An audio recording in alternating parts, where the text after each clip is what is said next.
आज एक बार फिर हमारे साथ कर्नल आर एस सिंह साहब मौजूद हैं और आज का जो विषय है, मौजू है, वो इसलिए महत्वपूर्ण है कि पिछले दिनों भारत के एक बहुत करीबी दोस्त, जापान के पूर्व प्रधानमंत्री, उनकी जिस तरह हत्या हुई और उस हत्या के बाद भारत में बहुत सारी चीज़ों पे चर्चा होने लगी, क्योंकि भारत जापान को एक बिजनेस हब की तरह देखता है, बिजनेस टेक्नोलॉजी की तरह देखता है। और इन रिश्तों में प्रगाढ़ता उस वक्त बहुत दिखी जब शिंजो आबे यहाँ आए और बनारस भी गए और वहाँ पूजा भी की। ये तमाम सारी चीज़ें हुई, तो ये अकायक उनकी हत्या, और जबकि वो पद पे भी नहीं थे, इस हत्या के बारे में बहुत सारी एनालिसिस हुई है भारत में। लेकिन कर्नल आर एस सिंह साहब और मैं अभी चंद रोज़ पहले जम्मू कश्मीर के अखनूर में गए थे एक प्रोग्राम के सिलसिले में, तो उस वक्त काफ़ी समय मिला, तो ये सब बातें हुई कि आखिर इसके पीछे की क्या कारण थे। तो सिंह साहब ने जो बातें मुझे बताई, मुझे लगता है कि मैंने ना तो उसे अखबारों में पढ़ी, ना एडिटोरियल में पढ़ी, और ना ही कोई ऐसी डिबेट हुई। तो बहुत ही सतही डिबेट लगी जब सिंह साहब ने मुझे बताया, कि मैंने कहा ये जो कुछ बताया जा रहा है ये तो बहुत ही हल्के फुल्के अंदाज में कहा जा रहा है। तो सिंह साहब का मानना यह है कि इस हत्या के पीछे एक बहुत पुराना इतिहास है। उस इतिहास में अमेरिका भी शामिल है, चाइना भी शामिल है, और शिंजो आबे ने जो अपने देश के अंदर बहुत सारे अपने संविधान में परिवर्तन किए, अपने देश को जिस तरीके से वो उन तमाम पुराने हिस्ट्री के बैकलॉग से बाहर निकाल रहे थे, उन कारणों से इस हत्या हुई है। और सिंह साहब ने कहा कि इसको नक्शे के माध्यम से, क्योंकि जो वी सपोर्ट पुष्पिंकुल से जो चैनल है उसमें बहुत सारे लोग सिंह साहब की इस एनालिसिस को हमेशा बहुत बारीकी से देखते हैं, तो हमने तय किया कि आज सिंह साहब नक्शे के माध्यम से जो पूरा क्या है, इस इलाके की क्या इम्पोर्टेंस है, क्या इसके मैनिफेस्टेशंस हैं और क्या इसका भारत पे असर पड़ेगा। तो सिंह साहब, सबसे बड़ी बात तो यह है कि आपने जो एनालिसिस की है वो किसी ने नहीं की, लेकिन ये एनालिसिस अभी पब्लिक में नहीं गई है। मैं चाहता हूं कि जो शिंजो आबे की जो हत्या हुई है, उस हत्या के कारण तो बताइएगा, लेकिन इस इलाके में जहां चाइना भी है, फिलीपींस भी है, रशिया भी है और नीचे आकर के ऑस्ट्रेलिया भी है, इस इलाके की महत्वता क्या है, क्यों यूँ इस जगह जापान जहाँ है वहाँ क्या कारण है, और जापान के ख़ासतौर से इन प्रधानमंत्री के हिस्टोरिकल बैगेज क्या था जिसके कारण इस हत्या के पीछे आप एक बहुत पुरानी और बड़ी कॉन्स्पिरेसी देखते हैं, और इसके भारत में क्या इम्पैक्ट होंगे वो हम सेकंड पार्ट में करेंगे। लेकिन मैं चाहता हूं कि आप जो व्यूअर्स हैं उनको बहुत बार, जैसे आप बताते हैं, हमेशा आप नक्शे रख के बताते हैं, तो उससे लोगों को क्लैरिटी हो जाती है। मैं चाहता हूं कि इस पे आप जो आपका पर्सपेक्टिव है वो भी रखें, और नक्शे को के साथ साथ बताएंगे तो और ज़्यादा मैं समझता हूं देश में लोग इनडायरेक्ट होंगे। सिंह साहब नमस्कार। पुष्पेंद्र जी, आपने कहा कि शिंजो आबे संविधान को बदला नहीं, वो बदलना चाहते थे। जी। उसके लिए 2/3 मेजॉरिटी चाहिए, और शायद किसी को इस बात का खौफ होगा कि वो 2/3 मेजॉरिटी कहीं लिबरल डेमोक्रेटिक पार्टी को मिल गई तो जो पैसिफिस्ट कॉन्स्टिट्यूशन जो अमेरिका के द्वारा लिखा गया था, वो आर्टिकल 9 जो उसमें सबसे महत्वपूर्ण है, वो कहीं कॉन्स्टिट्यूशन ही ने बदल दिया जाए। तो हो सकता है हत्या के पीछे एक ये भी कारण रहा हो।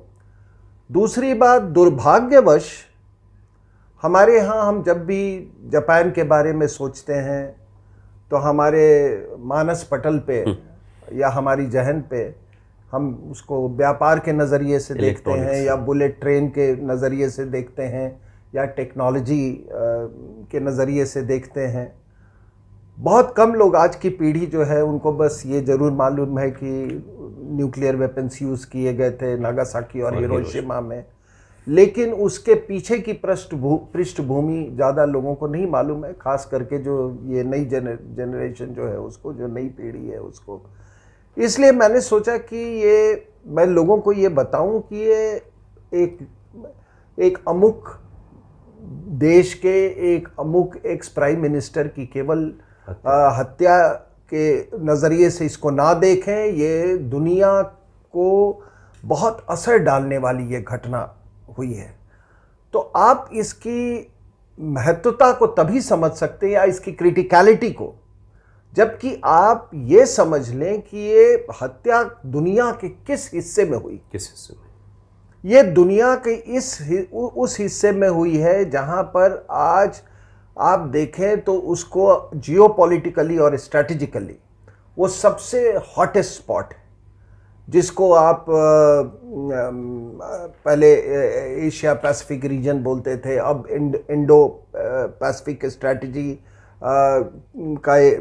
के नज़रिए से लोग देख रहे हैं, क्योंकि अब वो स्ट्रैटेजी वो रिवाइज हो गई है और इंडो पैसिफिक स्ट्रैटेजी के हम भी हिस्सा हैं और क्वाड्स के हिस्सा हैं के नज़रिए से देखा। और क्वाड्स के एक्चुअली में जो सबसे बड़े आर्किटेक्ट थे, जो शिल्पकार थे क्वाड्स के, वो शिंजो आबे थे।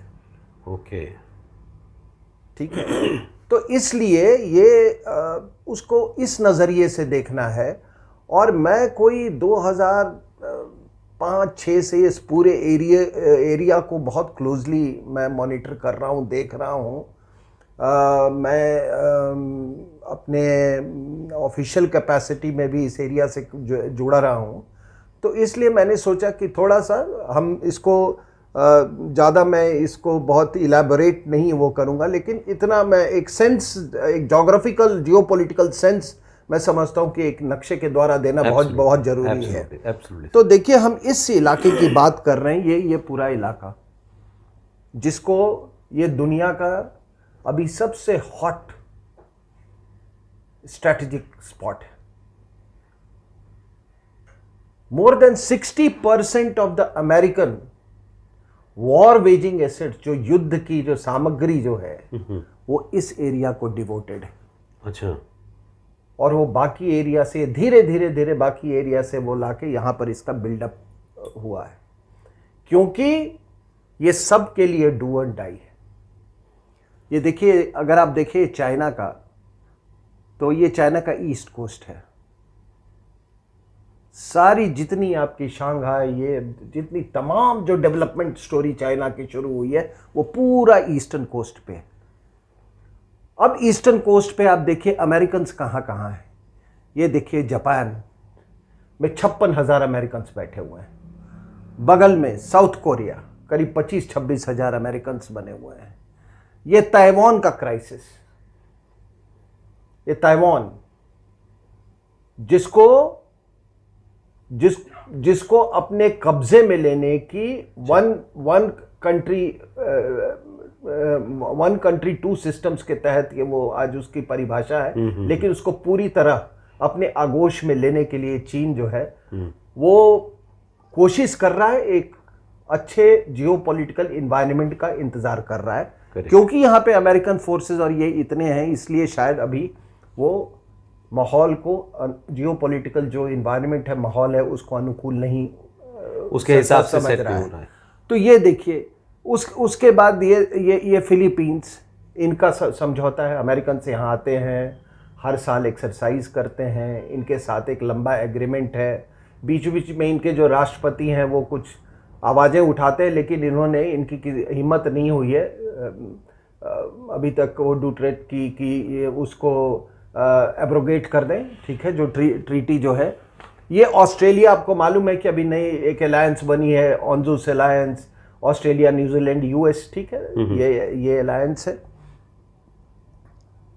इनको न्यूक्लियर सबमरीन भी दिया है, जिसके कारण फ्रांस के साथ जो एक्चुअल में कन्वेंशनल सबमरीन्स का कॉन्ट्रैक्ट था वो कैंसिल हो गया था, इसलिए फ्रांस काफ़ी नाराज़ भी था इससे। लेकिन अगर मैं इसको यूँ कहूँ कि ये सारी जो मिलिट्री एक्टिविटी जो है आज दुनिया की, सबसे ज़्यादा इस रीजन में, एक बार में 2-2, 3-3 एयरक्राफ्ट कैरियर ग्रुप अमेरिका के इस रीजन में घूमते रहते हैं। और मैं ये भी बता दूं आपको कि जब चाइना ने बायोलॉजिकल वॉरफेयर किया था, शुरुआत की थी, तो सबसे पहले इन एयरक्राफ्ट कैरियर ग्रुप्स को टारगेट किया था। अच्छा। सबसे पहले उसमें जितने क्रू मेंबर्स थे वो सारे के सारे बिल्कुल शिथिल हो गए थे और उनको डॉक करना पड़ा था, और काफ़ी समय लगा उनको फिर से ऑपरेशनल होने में। तो ये दुनिया का सबसे बड़ा मतलब हॉटस्पॉट है। और क्यों है, मैंने एक तो आपको कारण बता दिया, चाइना के क्लोज में देखिए पूरा ईस्टर्न कोस्ट, जहाँ से चाइना का पूरा ट्रेड होता है, उसके बगल में।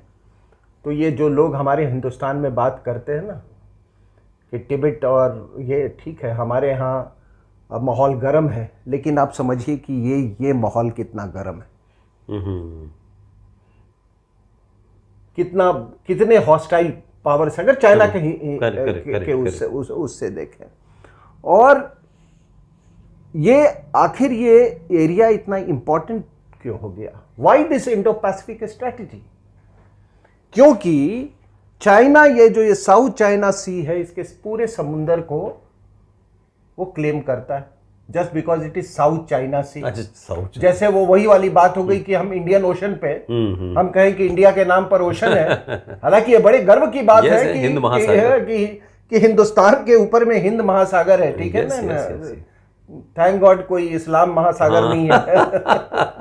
नहीं, अगर होता तो उसमें जहर मिला देते और क्या करते। हाँ, तो ये इंडियन ओशन, अब जितने ये ट्रेड रूट्स हैं, आपको ये जाती है, आपको ये श्रीलंका के साउथ से होते हुए और ये मलक्का से, फिर साउथ चाइना सी से ये पैसिफिक होके अमेरिका और तमाम ये जगह जाती। 50% of our trade takes place this. पूरी अमेरिका की, जापान जो है वो इस, ये देखिए ये ट्रेड रूट, जापान की ट्रेड यहाँ से होती है, ठीक है। Japan also is an energy dependent country, और ख़ास करके जो वो न्यूक्लियर उस पर जो एनर्जी पे वो काफ़ी जो शिफ्ट उनका हो रहा था वो काफ़ी हद तक थम गया है। वो जो 2004 में जो सुनामी के बाद जो डिज़ास्टर हुआ था, न्यूक्लियर डिज़ास्टर, जी, ठीक है। तो ये पूरा जो है, इसीलिए ये अब इसको कंपार्टमेंट्स में नहीं देख रही है दुनिया। अब खास करके जो हम हैं या अमेरिकन्स हैं, तो वो हमने मिलके एक इंडो पैसिफिक स्ट्रैटेजी बनाई, क्योंकि भाई अगर हमारे जहाज इंडियन ओशन से और पैसिफिक को ट्रेड कर रहे हैं तो दोनों जो ओशन है वो तो जुड़ गए हैं ना।